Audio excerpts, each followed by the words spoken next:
बहू प्रिया को आदत थी हर काम में शॉर्टकट ढूंढने की, क्योंकि उसे हर काम में आलस आता था। अरे यार, दूध गर्म कर दो ना। अरे पेट पे जाके तो दूध ठंडा ही हो जाना है ना, तो ठंडा ही पी लो ना। अरे तुम मेरा सर गर्म मत करो यार। अच्छा है, सर गर्म हो जाए तो सर पे दूध रख लेना, वो भी गर्म हो जाएगा। एक बात बताओ, तुम इतनी आलसी क्यों हो? अरे बोलो ना, इतनी आलसी क्यों हो? प्रिया जवाब दो। जवाब देने में आलस आ रहा है। पति वहाँ से उठ के बड़बड़ाते हुए खुद दूध गर्म करने चला जाता है और प्रिया अपनी आंखें बंद करके सोफे पर लेट जाती है। प्रिया की इस आदत का घर वाले सबको पता तो था ही, अब तो बाहर वाले भी उसको आलसी बोलने लगे थे। अरे बहू सुन ना, एक गुड न्यूज है। क्या माँ जी, आप सब कुछ मेरे नाम करने वाली हैं क्या? अरे बस तेरा दिमाग पैसों में ही लगा रहता है। माँ जी, आपको तो पता है कि मैं गांधी जी की कितनी बड़ी फैन हूँ, और गांधी जी तो नोट पे ही मिलते हैं ना, इसलिए पैसों के अलावा कहीं दिमाग ही नहीं रहता। वैसे गुड न्यूज क्या है? अरे गुड न्यूज ये है कि मेरी कुछ सहेलियां आने वाली है। ये भी कोई गुड न्यूज है क्या? जब भी आपकी सहेलियां आती हैं, मेरे किसी न किसी काम में खोट निकाल की जाती हैं। हमेशा कोई कमी दिखी जाती है उनको मेरे काम में, और मुझे आलसी बोलते हैं वो लोग। अरे तो ऐसा समझ कि आज तेरे पास मौका है उनकी नजरों में अच्छा इम्प्रेशन जमाने का। कैसे कैसे? उनके लिए खाने की इतनी स्वादिष्ट चीजें बना कि वे उंगलियां चाटती रह जाए। माँ जी, ये तो आप मुझे नया काम पकड़ा रही हो। अरे मेरी सहेलियों से तारीफ पानी है कि नहीं?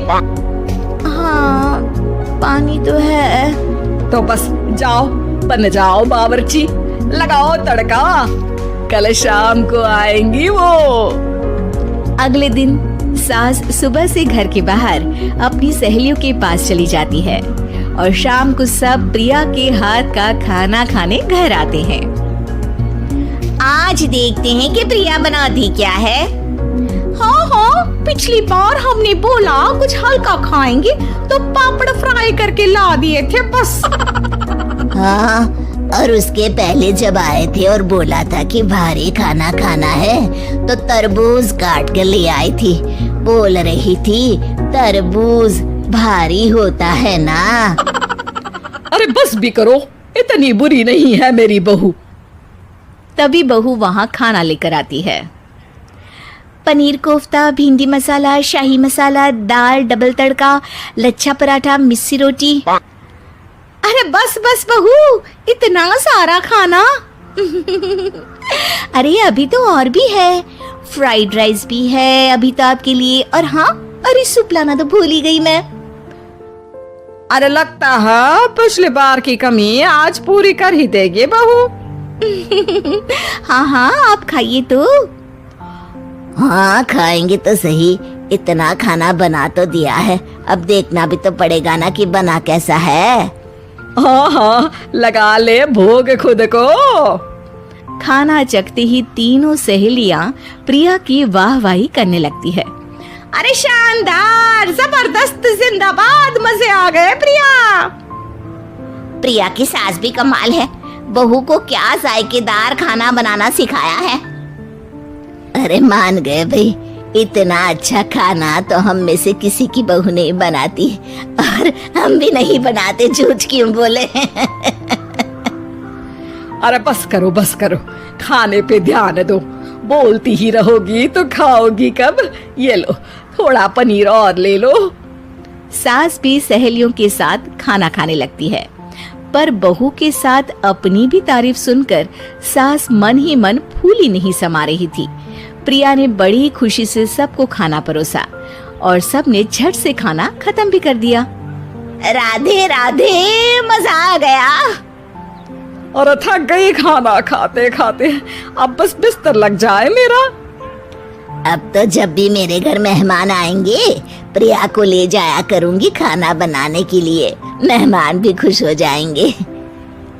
सास खुश है कि प्रिया की इमेज अपनी सहेलियों के सामने काफी सुधर गई है।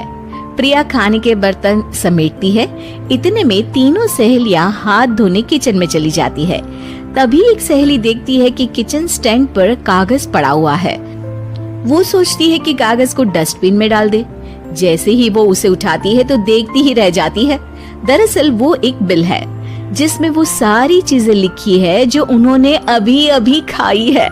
वो चुपचाप बिल उठाकर बाहर आ जाती है और उसके पीछे बाकी दो सहेलियां भी आती हैं। प्रिया, खाना अच्छा बनाया था, सच कहूँ तो बहुत अच्छा बनाया था। थैंक यू, बहुत अच्छा लगा सुन के। हाँ, पर जिसने बनाया वो इतनी तारीफ सुनता तो उसे और भी अच्छा लगता। क्या मतलब? ये बिल देखो, तुम्हारी बहू ने ऑनलाइन ऑर्डर किया था खाना। अरे तारीख तो आज की ही है ना? हाँ, आज की ही है। प्रिया, ये सब सही है क्या? प्रिया अपना सर झुका लेती है। सास सब समझ जाती है कि बहू की चोरी पकड़ी गई है।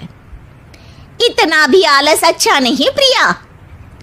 अरे बता ही देती कि बाहर का खाना है, मैं बाहर का खाना खाती नहीं हूँ। तीनों सहेलियां वहां से जा रही होती है कि तभी उनमें से एक मुड़कर कहती है, अब ये तो बताओ कि खाने की रेटिंग बहू को दे या डिलीवर करने वाले को? प्रिया समझ जाती है कि शॉर्टकट लेने की वजह से उसके साथ सास को भी ये बेइज्जती झेलनी पड़ी और वो कसम खाती है कि अब से शॉर्टकट से नहीं, मेहनत से काम करेगी।